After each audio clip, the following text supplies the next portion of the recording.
Handang-handa na ang may 2,000 magsasaka sa kanilang marcha patungo Mendiola ngayong Biyernes. Ngayong gabi, isang programa at pa-concert ang isinagawa sa harap ng Department of Agrarian Reform sa Quezon City. Alas 8 na umaga, inaasang tutulak pa Mendiola ang mga magsasaka. Dala ang effigy ni Pangulong Arroyo na nakasakay sa isang backhoe. Bahagi po ito ng paggulitan ng mga magsasaka sa ika-23 anibersaryo ng Mendiola Massacre. Bukod dyan, humihingi rin ng tunay na reforma sa lupa ang mga magsasaka. Bahagya naman nagkatensyon sa Green Hills Shopping Mall nang lumusob ang mga operatiba ng NBI. Pumalag ang ilang tindero matapos kumpiskahin ang mga tinda nilang sapatos, tsinelas at sandals na may peking tatak ng kilalang brand na Crocs. Sunod na pinuntahan ng raiding team ang St. Francis Square sa Mandaluyong kung saan sako-sako ring peking footwear ang nasamsam.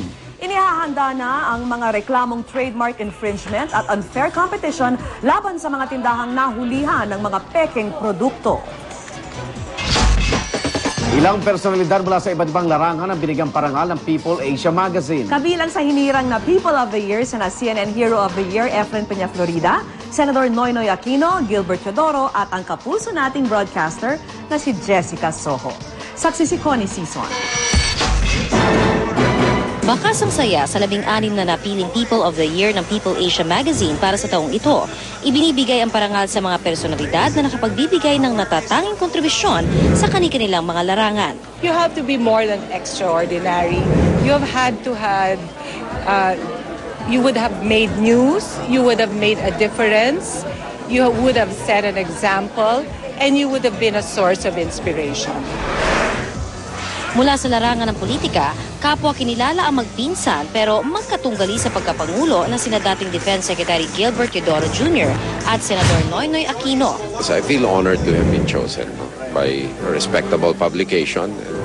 That's something else. Last year's awardee was my mother, if I'm not mistaken. I don't think I am yet at the level that she has managed to reach. But I guess more than anything, it stresses the fact that the people have asked me and I responded to this clamor. Ang 2009 CNN Hero of the Year na si Efren Peña Florida naman ang pinarangalan sa larangan ng social at civic action. Overwhelming po and great honor, not just for me lang po pa, dun sa mga bata na nire-represent ko sa Dynamic Teen Company and Club 8586. I'm here to represent them. Sa sports, parehong di nakarating si 7th Division World Champion at pound-for-pound king na si Manny Pacquiao at isa pang Pinoy boxing champ na si Nonito Donaire Jr. At sa mass media, kinilala ang mga kontribusyon ng multi-awarded journalist at GMA Vice President for News Programs na si Jessica Soho. I'm very grateful and honored kasi alam ko yung nanalo this year, talagang piling-pili at it's a great honor for me to be in the company of such distinguished gentlemen and ladies. So thank you very much sa People Asia Magazine. With every distinction or privilege that comes my way, ramdam na ramdam ko bumibigat din yung responsibility to prove that you deserve the award.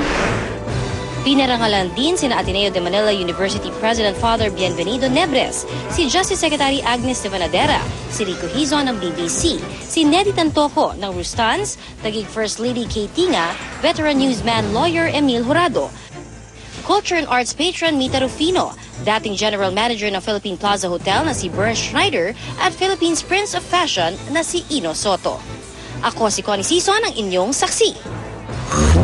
At sama-sama nating saksihan. Mag-asawang Chris Aquino, James Yap. Magsasama na muli. Balitang hatid. Isang liga ng katotohanan. Sa sama-sama nating pagiging saksi.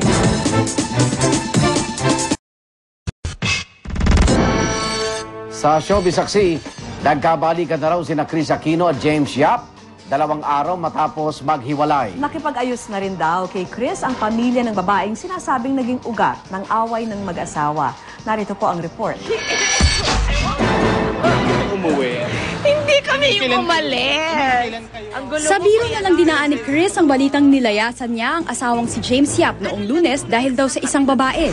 Ang mahalaga raw ngayon, umuwi na ulit siya sa kanilang bahay sa Valle Verde kasama ang mga anak na sina Josh at baby James. Magkasama naman kami ngayon, kaya lang, pinapunish ko pa siya ng konti. Nakipagbati raw si Chris alang-alang na rin sa kanyang mga anak na anyay na apektuhan daw sa mga pangyayari. Tito James, wala. Gumanon si Josh. Tapos si Baby James, sinabi niya, wala na, Papa. Nakipag-ayos na rin daw kay Chris ang pamilya ni Mayan Austria, ang babaeng sinasabing pinag-ugatan ng away nila ni James. Na-appreciate nila yung ginawa ko naman daw na mag-sorry dun sa mom at sila rin humihingi ng paumanhin. Lilipat daw muna ang pamilya ni Chris sa isang condo sa Taguig habang inaayos pa ang titirahan nilang condo sa Makati. At bagamat nag-kiss and make up na sila ni James, ayaw pa rin daw sabihin ni Chris na tuluyan na nga silang nagkabalikan. It's a work in progress. Para sa saksi, Rosetti Rivera, nag-uulat. Susunod ang Case Unclosed. At yan ang mga pangyayaring tinutukan ng nag-iisang liga ng katotohanan. Ako naman, Arnold Glavio. Hatid namin ay balitang walang kinikilingan, walang pinoprotektahan, walang kasinungalingan, serbisyong totoo po lamang. Ako po si Vicky Morales. Hanggang bukas, sama-sama tayong magiging saksi.